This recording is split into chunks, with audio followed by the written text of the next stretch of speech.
오늘 말씀은 51주 왕이 오셨도다 라는 주제를 가지고 함께 말씀을 나눕니다. 교재는 182쪽부터 184쪽이 되겠습니다. 먼저 184쪽을 보겠습니다.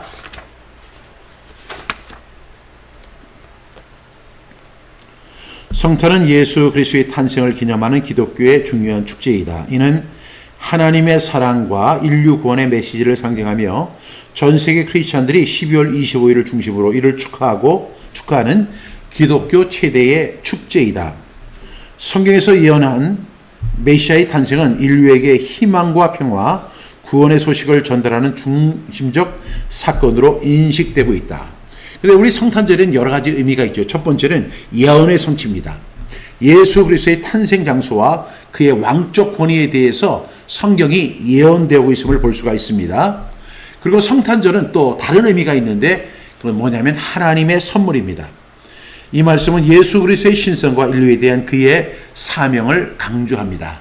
에베소 2장 8절에 보면 너희가 그 은혜를 인하여 믿음으로 말미암아 구원을 받았나니 이것이 너희에게서 난 것이 아니요 하나님의 선물이다. 예수 그리스도가 이 세상에 오신 사건은 하나님의 선물의 사건입니다.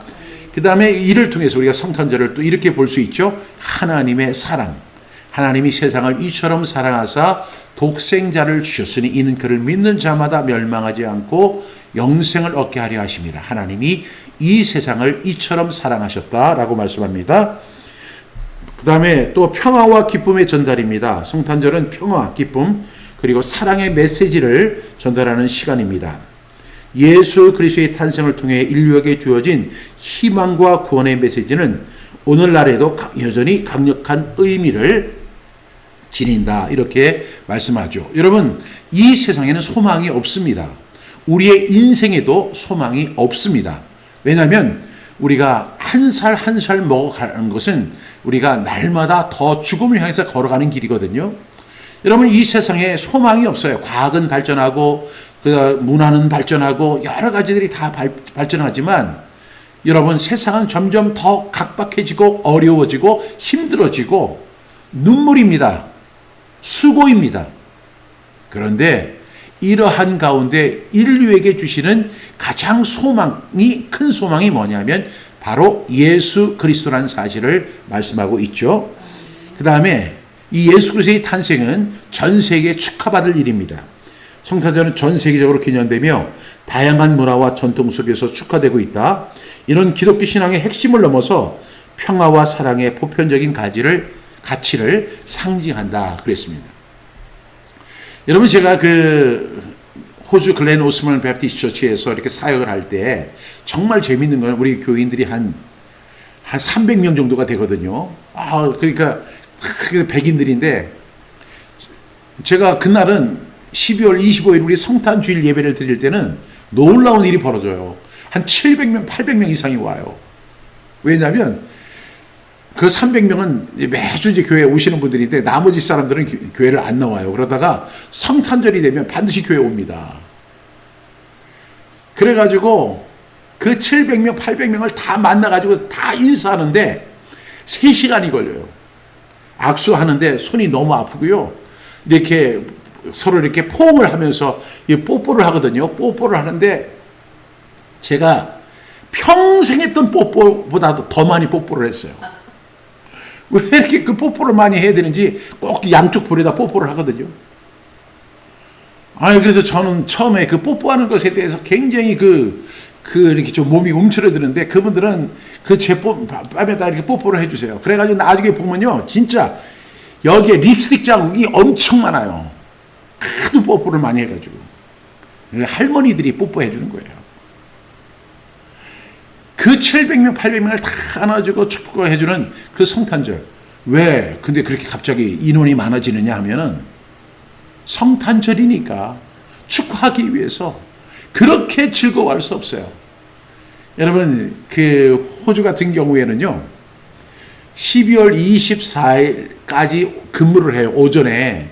그리고 24일 오후부터 이제 이제 홀리데이에 들어가기 시작해서 25, 26, 27, 28, 29, 30, 31일까지가 성탄절, 그러니까 크리스마스 홀리데이예요. 그 다음에 그 다음 해 1일, 2일, 3일, 4일, 5일, 6일, 7일까지가 또 홀리데이예요. 뉴 이어 홀리데이예요. 그래서 무려 2주를 쉬는 거예요. 여러분, 예수님이 오신 게 그렇게 축하할 만한 일이라고 그분들 얘기해요. 여러분, 그것은 복음을 믿는 우리에게만 그런 것이 아니라 안 믿는 사람들도 다 좋아하더라고요. 이런 성탄의 의미가 있다는 사실을 말씀드립니다. 성탄절은 단순히 하나의 종교적 행사를 넘어 인류에게 사랑과 희망의 메시지를 전달하는 중요한 절기다. 이 시기에는 가족, 친구, 이웃과 함께 모여 서로의 사랑과 감사의 마음을 나누며 예수 그리스도의 탄생을 기념한다.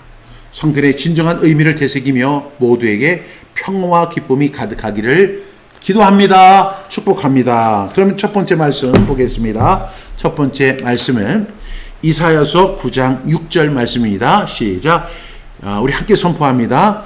이는 한 아이가 우리에게 낳고 한 아들을 우리에게 주신 바 되었는데 그의 어깨에는 정사를 메었고 그의 이름은 기묘자라 모사라 전능하신 하나님이라 영존하시는 아버지라 평강의 왕이라 할 것임이라. 이사야 9장 6절 말씀. 아멘 아멘. 이사야 9장 6절 말씀. 이는 한 아기가 우리에게 낳고 한 아들을 우리에게 주신 바 되었는데 그의 어깨에는 정사를 메었고 그의 이름은 기묘자라 모사라 전능하신 하나님이라 영존하시는 아버지라 평강의 왕이라 할 것임이라. 이사야 9장 6절 말씀. 아멘 아멘. 이사야 9장 6절 말씀. 이는 한 아기가 우리에게 낳고 한 아들을 우리에게 주신 바 되었는데 그의 어깨에는 정사를 메었고 그의 이름은 기묘자라 모사라 전능하신 하나님이라 영존하시는 아버지라 평강의 왕이라 할 것임이라. 이사야 9장 6절 말씀. 아멘 아멘. 이사야 9장 6절 말씀. 이는 한 아기가 우리에게 낳고 한 아들을 우리에게 주신 바 되었는데 그의 어깨에는 정사를 메었고 그의 이름은 기묘자라 모사라 전능하신 하나님이라 영존하시는 아버지라 평강의 왕이라 할 것임이라. 이사야 9장 6절 말씀. 아멘 아멘. 눈을 감고 이사야 9장 6절 말씀. 이는 한 아기가 우리에게 낳고 한 아들을 우리에게 주신 바 되었는데 그의 어깨는 정사를 메었고 그의 이름은 기묘자라 모사라 전능하신 하나님이라 영존하시는 아버지라 평강의 왕이라 할 것임이라. 이사야 9장 6절 말씀. 아멘 아멘. 이는 한 아이가 우리에게 낳고 한 아들을 우리에게 주신 바 되었는데 하고 이렇게 이야기합니다. 한 아기가 세상에 태어났어요. 그런데 그리고 한 아들이 태어났어요. 그런데 이 아기가 보통 아기가 아니에요. 이 아들이 보통 아들이 아니에요. 오늘 보니까 뭐라고 했어요?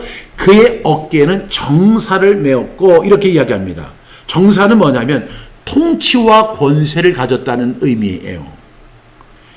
그리고 그의 이름은 기묘자라 모사라 이렇게 이야기합니다. 그의 이름을 뭐라고 부르냐?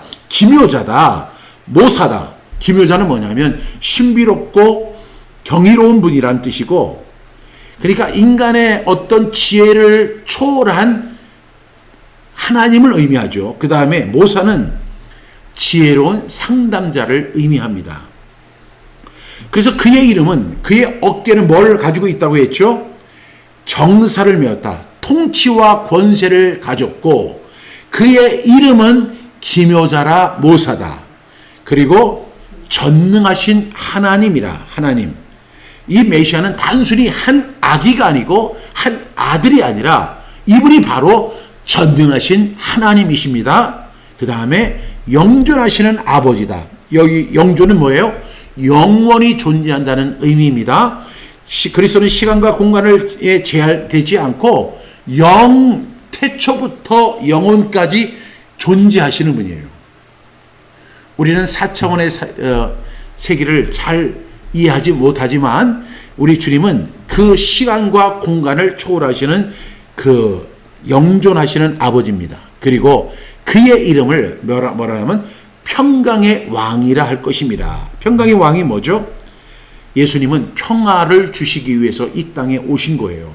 평강을 주시기 위해서 이 세상에 오신 거예요. 그래서 진정한 평안은 뭐예요? 샬롬. 하나님이 주시는 평안을 갖고 이 세상에 오신 분이 바로 예수 그리스도이십니다.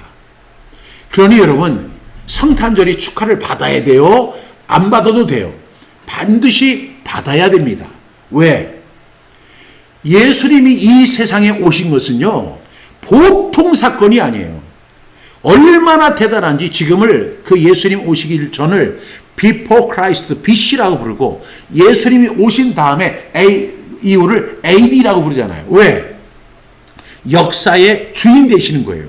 그래서 예수님이 오시기 이전에 살았던 사람은 BC, Before Christ, 예수님이 오시기 전의 삶이고, 그 다음에 AD, 아노 도미나이, 그분이 왕으로 오신 거예요. 그래서 예수를 믿든 안 믿든 간에 올해가 2025년인데 2025년이 무엇을 상징하냐?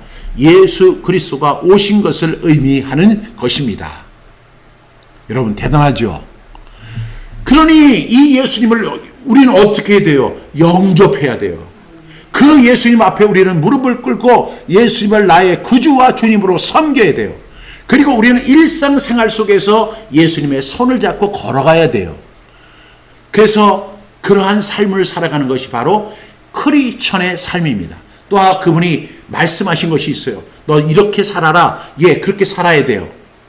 사랑하라. 사랑해야 돼요. 왜? 그분이 우리의 주인이시니까. 주님이시니까. 그분이 나의 그리스도이시니까.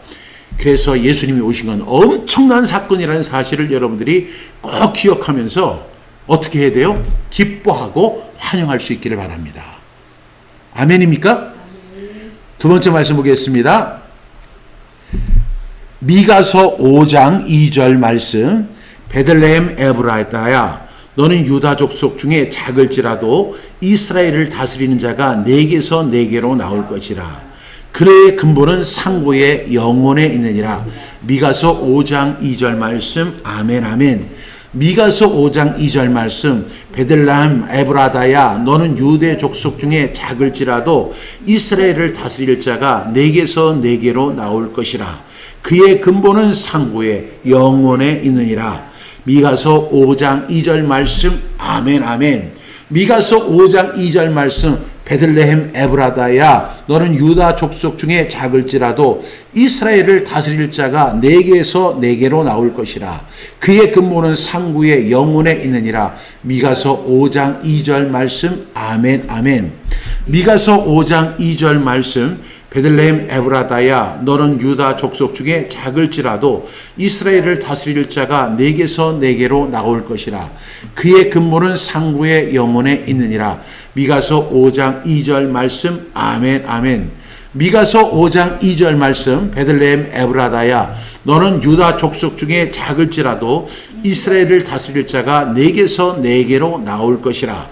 그의 근본은 상고의 영혼에 있느니라. 미가서 5장 2절 말씀. 아멘 아멘. 여러분, 이 미가서 5장 2절도 구약에 있는 말씀이죠. 예수님이 이 세상에 오실 것을 예언하는 말씀입니다. 선지자 미가가 장차 오실 메시아 곧 예수 그리스도에 대한 예언이 바로 오늘 이 말씀입니다. 당시의 베들레헴은 작은 성읍이었습니다.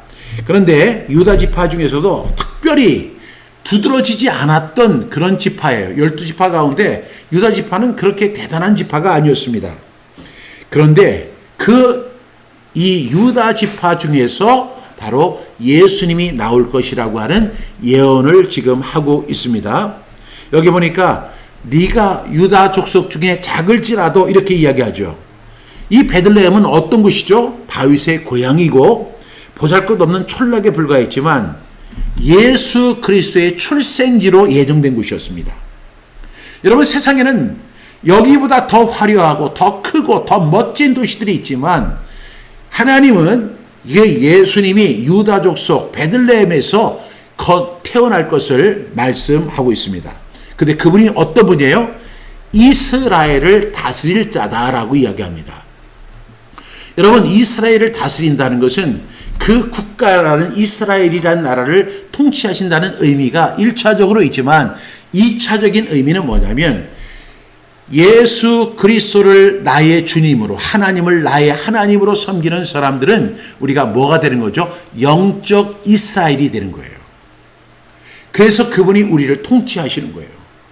그래서 그분이 우리의 왕이 되시는 거예요. 그래서 여기에 보니까 이스라엘을 다스릴 자가 내게서 내게로 나올 것이다, 이렇게 말씀하고 있습니다. 그러면서 말씀하시죠. 그의 근본은 상고의 영혼에 있느니라.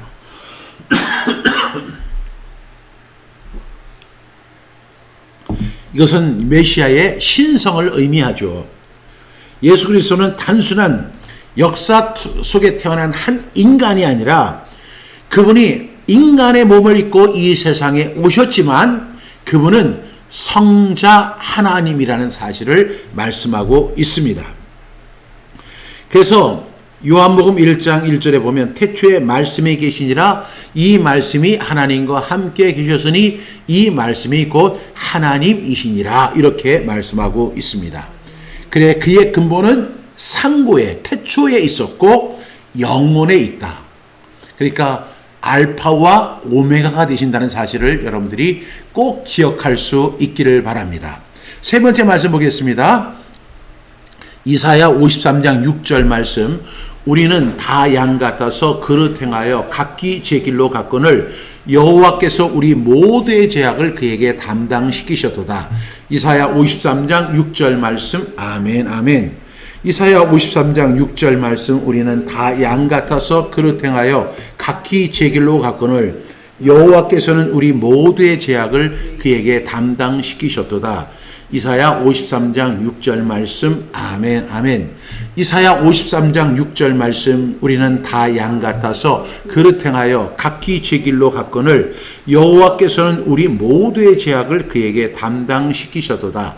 이사야 53장 6절 말씀. 아멘, 아멘.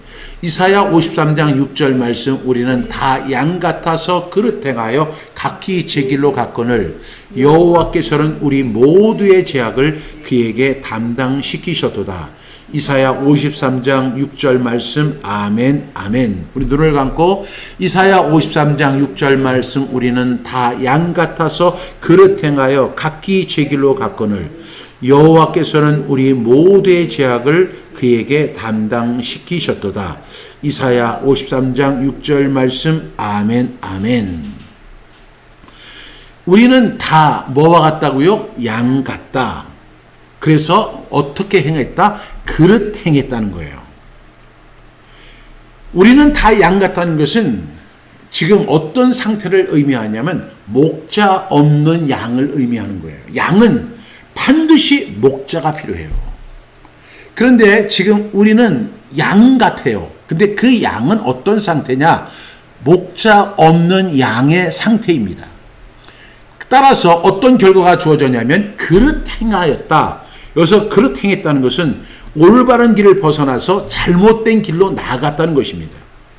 하나님이 정하신 생명의 길을 떠나 죄와 허물 가운데 살고 있다는 것을 의미하는 거예요.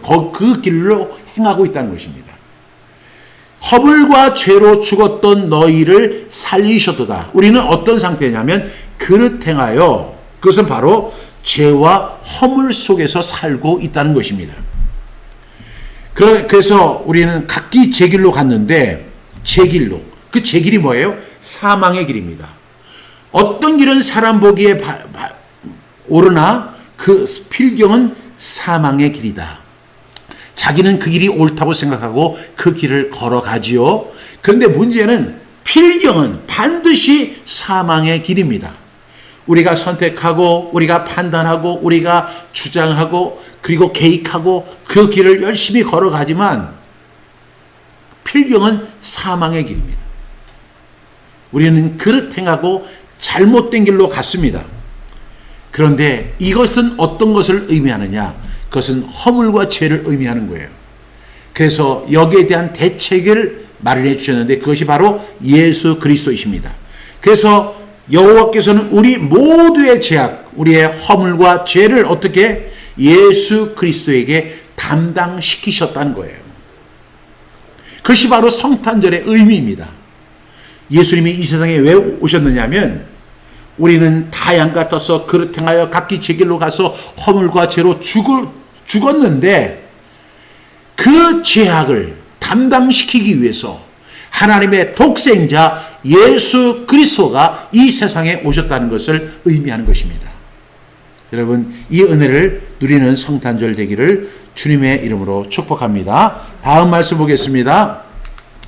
마태복음 1장 23절 말씀, 보라 처녀가 잉태하여 아들을 낳을 것이요 그 이름은 임마누엘이라 하리라 하셨으니 이를 번역한즉 하나님이 우리와 함께 계시다 함이라. 마태복음 1장 23절 말씀, 아멘 아멘. 마태복음 1장 23절 말씀, 보라 처녀가 잉태하여 아들을 낳을 것이요 그의 이름은 임마누엘이라 하리라 하셨으니 이를 번역한즉 하나님이 우리와 함께 계시다 함이라. 마태복음 1장 23절 말씀, 아멘 아멘. 마태복음 1장 23절 말씀, 보라 처녀가 잉태하여 아들을 낳을 것이요 그의 이름을 임마누엘이라 하리라 하셨으니 이를 번역한즉 하나님이 우리와 함께 계시다 함이라. 마태복음 1장 23절 말씀, 아멘 아멘. 마태복음 1장 23절 말씀, 보라 처녀가 잉태하여 아들을 낳을 것이요 그의 이름은 임마누엘이라 하리니 이를 번역한즉 하나님이 우리와 함께 계시다 함이라. 마태복음 1장 23절 말씀, 아멘 아멘. 눈을 감고 마태복음 1장 23절 말씀, 보라 처녀가 잉태하여 아들을 낳을 것이요 그의 이름은 임마누엘이라 하리니 이를 번역한즉 하나님이 우리와 함께 계시다 함이라. 마태복음 1장 23절 말씀, 아멘 아멘. 이 말씀은요 이사야 7장 14절을 인용한 말씀인데요, 마태복음 1장 23절에 기록되어 있습니다. 하나님께서 아하스 왕에게 주신 그 표징이면서 가장 장차 오실 메시아에 대한 그 예언이 성취된 말씀이죠. 처녀가 잉태하여 아들을 낳게 될 것이다. 여러분, 우리가 참 저는 이 성탄절을 우리가 기뻐하고 즐거워하고 축하하고 환영하는 것도 중요하지만 여러분, 이 성탄의 바른 의미를 알았으면 좋겠어요. 많은 사람들이 메리 크리스마스 뭐 이렇게 하면은 그것이 진정한 성탄의 의미를 아는 것처럼 느끼지만 여러분, 그거 아니에요. 예수님이 오셨는데 그 오신 처녀가 잉태하여 아들을 낳는다. 이것은 어떤 사건이죠? 자연적인 출산과 전혀 다른 초자연적인 사건이에요. 이것만 봐도 이건 보통 사건이 아닌 거예요. 처녀가 어떻게 아들을 낳아요? 다 결혼한 사람이 낳는 거예요.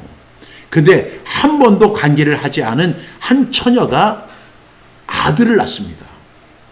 그런데 그의 이름을 임마누엘이라 하리라. 이 말은 히브리어인데요, 임마누엘, 하나님이 우리와 항상 함께 계신다는 거예요. 이 말을 다시 번역하면 하나님이 우리와 영원히 함께 하신다는 거예요. 그것이 임마누엘의 뜻입니다. 그러니까 그 어떤 처녀가 잉태하여 아들을 낳았어요. 여러분, 이거 초자연적인 사건이에요. 그런데 이 초자연적인 사건이 이루어진 것은 그것을 명칭하는 사건의 이름이 있는데 그 사건의 이름이 임마누엘, 하나님이 우리와 영원히 함께 하신다는 의미라는 거예요. 그러니까 이거 정말 대단한 거죠. 왜? 처녀가 잉태했다. 그 당시에는요, 처녀가 잉태하면 돌에 맞아 죽어요. 근데 정말로 이 남자의 씨가 아닌 하나님의 씨가 임한 거예요. 초자연적으로. 그리고 그 사건을 가리켜서 임마누엘이라고 불러요. 그 뜻은 뭐죠?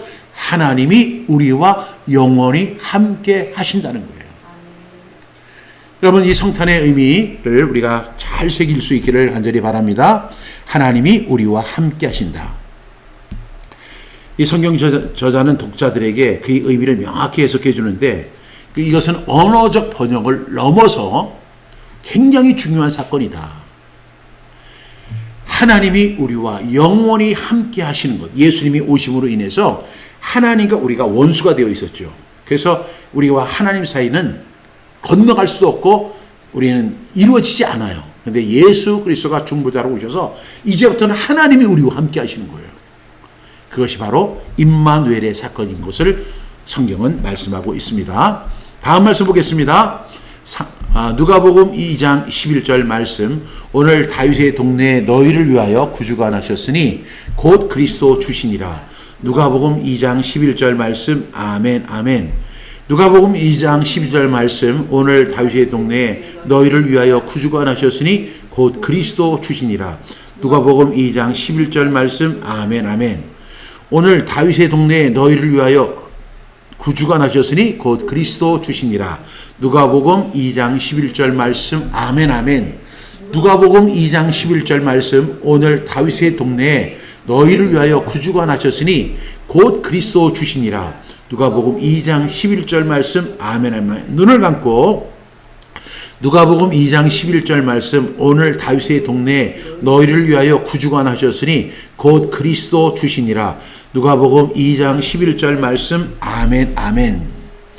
찰스 스펄전 목사님은 이 누가복음 2장 11절을 가지고 뭐라고 이야기하냐면, 이건 천사들이 선포한 말씀이죠.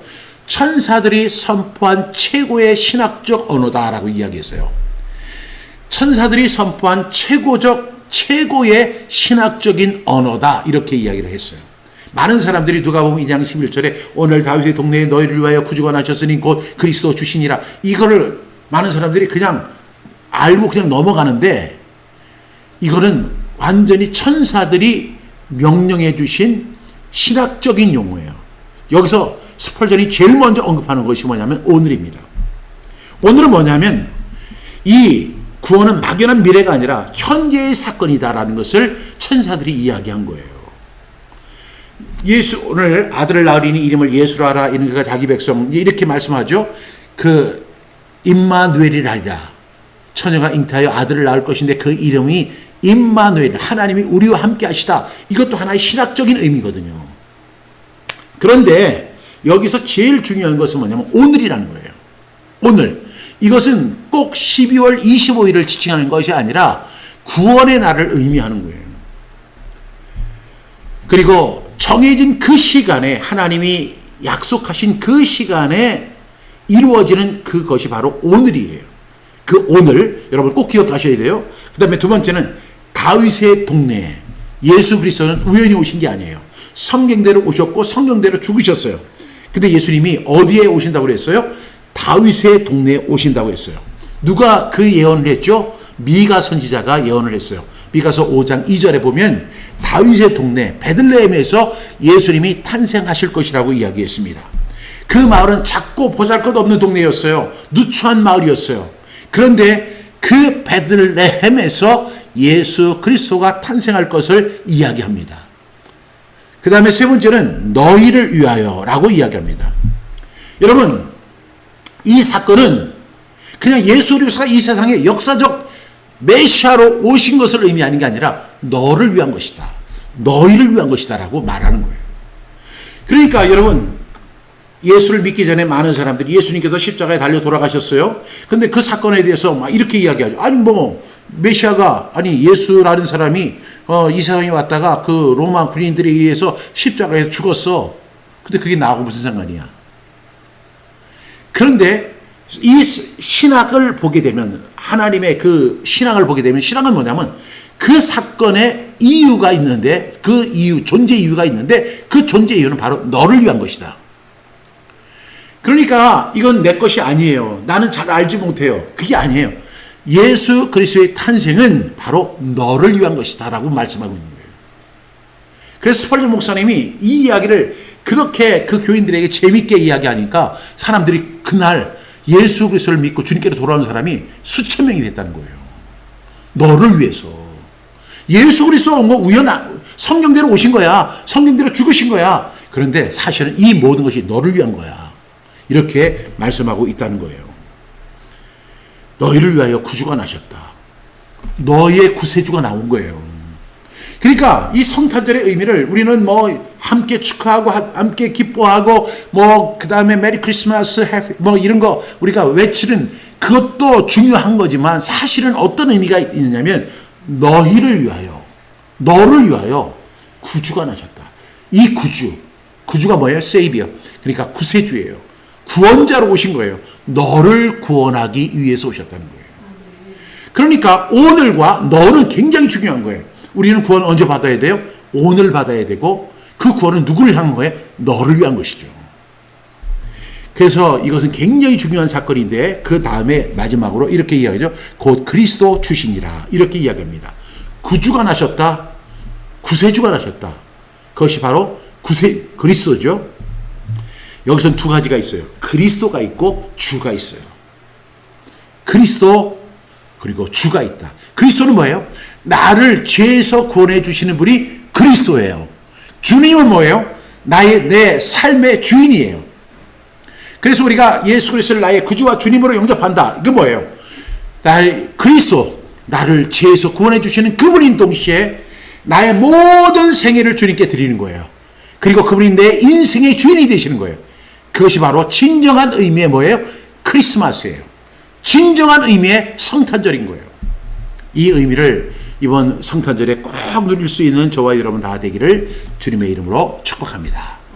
이제 356일입니다. 시작. 요한복음 1장 14절 말씀이 육신이 되어 우리 가운데 거하심에 우리가 그의 영광을 보니 아버지의 독생자의 영광이요 은혜와 진리가 충만하더라. 요한복음 1장 14절 말씀. 아멘 아멘. 요한복음 1장 14절 말씀이 육신이 되어 우리 가운데 거하심에 우리가 그의 영광을 보니 아버지의 독생자의 영광이요 은혜와 진리가 충만하더라. 요한복음 1장 14절 말씀. 아멘 아멘. 요한복음 1장 14절 말씀이 육신이 되어 우리 가운데 거하심에 우리가 그의 영광을 보니 아버지의 독생자의 영광이요 은혜와 진리가 충만하더라. 요한복음 1장 14절 말씀. 아멘 아멘. 요한복음 1장 14절 말씀이 육신이 되어 우리 가운데 거하심에 우리가 그의 영광을 보니 아버지의 독생자의 영광이요 은혜와 진리가 충만하더라. 요한복음 1장 14절 말씀. 아멘 아멘. 눈을 감고 요한복음 1장 14절 말씀이 육신이 되어 우리 가운데 거하심에 우리가 그의 영광을 보니 아버지의 독생자의 영광이요 은혜와 진리가 충만하더라. 요한복음 1장 14절 말씀. 아멘 아멘. 여러분, 성경에는 주옥 같은 말씀들이 굉장히 많은데 이 예수님이 오신 사건에 대해서, 그리고 예수님이 오시는 장면에 대해서, 그리고 예수님이 오신 그 모습에 대한 이야기들은 다 너무나 심오해요. 인간의 언어를 가지고 설명하기에는 너무나 부족한 위대한 신비예요. 예를 들어서 말씀이 육신이 된다. 여러분, 이것이 어떻게 가능한 거예요? 그런데 또 놀라운 사실은 말씀이 육신이 되는 것도 신비로운데, 아니 말씀이 육신이 된대요. 그런데 그것이 우리 안에 거하신대요. 여러분, 얼마나 놀라운 일이에요.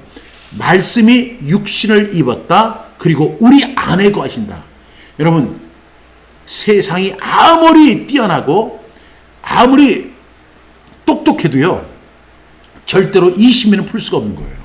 왜? 말씀이 육신이 된다? 그걸 어떻게 이해를 하고 어떻게 증명할 수 있겠어요? 그리고 말씀이 육신이 될 뿐만 아니라 우리 가운데 거하신다는 거예요. 이거는 예수 그리스도에 대한 뭐예요? 태초, 그 다음에 십자가, 그리고 뭐예요? 구원이에요. 이 사건인 거예요. 말씀이 육신이 되어 우리 가운데 온다. 태초에 예수님은 뭐로 계셨어요? 말씀으로 계셨어요. 태초에 말씀에 계시니라. 이렇게 말씀했죠. 그리고 태초에 하나님이 천지를 창조하시니라. 빛이 있으라 하심에 빛이 있었고 할 때 그 빛이 있으라 하고 말씀하신 그 말씀이 바로 육신을 입고 이 세상에 오신 거예요. 그것이 바로 예수님의 성육신 사건이에요. 그리고 나서 우리가 그분을 나의 구주와 주님으로 영접하는 것이 바로 구원의 사건이죠. 그러니까 여러분, 이 성탄절은요 엄청나게 신비한 거예요. 성경 말씀 제가 이렇게 암송을 하면서 야, 참 이 말씀 놀랍다 이렇게 생각하지만 가만히 생각해 보면 말씀이 육신이 된다. 빛이 있으라 했던 그 말씀이 육신을 입었다. 그리고 그 육신을 입은 그분이 우리 가운데 거하신다? 그게 뭐예요? 이것을 토탈하면 태초가 있었고, 그 다음에 성육신 사건이 있었고, 구원이 있었잖아요. 이 세 가지 사건을 갖다가 합치면 뭐가 돼요? 임마누엘. 하나님이 우리와 함께 하신다. 그러면서 요한 사도는 이렇게 입증을 하는 거예요. 우리가 그의 영광을 보았다. 이게 성령 충만해서 쓴 글이에요. 우리가 그의 영광을 보았다. 그랬더니 아버지의 독생자의 영광이더라. 하나님의 독생자, 성부 하나님, 성자 하나님이시다 하는 사실을 이야기하면서 그에게는 은혜와 진리가 있었다. 은혜, 하나님에게는 은혜가 있어요. 또한 진리가 있어요. 이 진리를 다른 말로 하면 뭐죠? 공의. 하나님의 은혜를 다른 말로 표현하면 뭐죠? 사랑. 여러분, 그 놀라운 일이 벌어진 거예요. 그 예수님은요, 한 인간이 아니었어요. 그분은 성자 하나님이시고 그 하나님의 특성인 두 가지를 갖고 있었어요. 사랑과 공의, 은혜와 진리. 이것을 가지고 계신 참 하나님이셨어요. 이 사실을 여러분 믿으시기 바랍니다. 그래서 말씀이 육신을 입고 이 세상에 오셨다. 이 사건을 그냥 넘어가서는 안 돼요. 우리가 왜 성경 암송을 해야 할까요? 우리가 성경 암송을 하는 이유는 그 말씀을 내 안에 더 깊이 새기기 위해서 하는 거예요. 그렇게 우리가 말씀을 반복하고 반복하는 것은 우리가 그 말씀을 몰라서가 아니라 그 말씀이 온전히 나의 입을 통해서 내 목을 통해서 내 가슴을 통해서 새겨져서 그 하나님의 말씀이 십계명 돌비에 새겨진 것처럼 그 말씀이 나를 지배하고 인도하고 그분의 명령에 따라갈 수 있도록 만들어주는 것입니다. 말씀이 육신이 되어 우리 가운데 거하셨다. 여러분, 이 말씀 암송하시면서 그 은혜를 많이 누릴 수 있기를 간절히 축복합니다. 이제 마지막 말씀이 되겠습니다. 마태복음 4장 16절 말씀. 흑암에 앉은 백성이 큰 빛을 보았고 사망의 빛과 그늘에 앉은 자들에게 빛이 비추었도다 하였느니라. 마태복음 4장 16절 말씀. 아멘 아멘. 마태복음 4장 16절 말씀. 흑암에 앉은 백성이 큰 빛을 보았고 사망의 땅과 그늘에 앉은 자들에게 빛이 비추었도다 하였느니라. 마태복음 4장 16절 말씀. 아멘 아멘. 마태복음 4장 16절 말씀. 흑암에 앉은 백성이 큰 빛을 보았고 사망의 땅과 그늘에 앉은 자들에게 빛이 비추었도다 하였느니라. 마태복음 4장 16절 말씀. 아멘 아멘. 마태복음 4장 16절 말씀. 흑암에 앉은 백성이 큰 빛을 보았고 사망의 땅과 그늘에 앉은 자들에게 빛이 비추었도다 하였느니라. 마태복음 4장 16절 말씀. 아멘 아멘. 눈을 감고 마태복음 4장 16절 말씀. 흑암에 앉은 백성이 큰 빛을 보았고 사망의 땅과 그늘에 앉은 자들에게 빛이 비추었도다 하였느니라. 마태복음 4장 16절 말씀. 아멘 아멘. 여러분, 흑암에 앉은 백성이 큰 빛을 보았다. 흑암이라는 것은 단순히 물리적 어둠이 아니라 하나님을 떠난 영적 무지 그리고 희망 없는 삶을 의미하는 거예요. 그래서 우리는 흑암에서 살아가는 존재였어요. 빛이 없어요. 우리에게는 빛이 없고 우리는 정말로 하나님을 떠난 결과로 인해서 우리는 영원히 절망하고 살아가는 그 영적 무지의 상태, 어둠의 상태를 의미하는 거예요. 그러니까 오늘 우리가 7절의 말씀을 우리가 함께 봤는데 그 말씀을 총정리하는 말씀이 이 바로 마태복음 4장 16절입니다. 이 말씀의 근거가 어디서 하냐면 이사야서 9장 1절 2절에서 나오는 말씀이에요.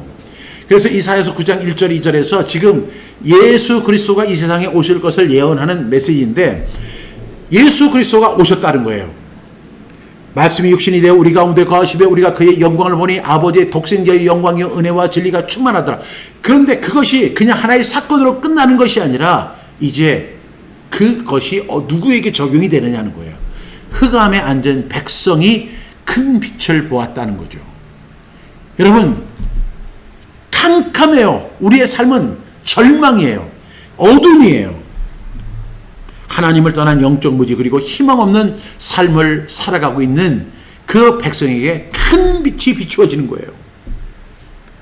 여기서 앉아있다라고 하는 표현이 있잖아요. 앉아있다는 표현은 움직이나 돌파가 없는 그런 상태예요. 그냥 다 앉아있어요. 그냥 헬렐레 하고 앉아있어요. 왜? 어둠 속에서 절망 속에서 주저앉은 상태를 의미하는 거예요. 흑암에 앉은 백성이라고 이야기하는 거예요. 그래서 여러분 한번 생각해 보세요. 어떤 사람이 절망을 하잖아요. 큰 일에 실패를 했어요. 그럼 그 사람이 절망합니다. 절망할 때 그냥 그 사람이 확 주저앉잖아요. 그것이 바로 흑암에 앉은 백성이에요. 흑암에 앉아 있는 거예요. 캄캄한 곳에 앉아 있어요. 희망이 없어요. 소망이 없어요. 한 발도 디딜 수가 없어요.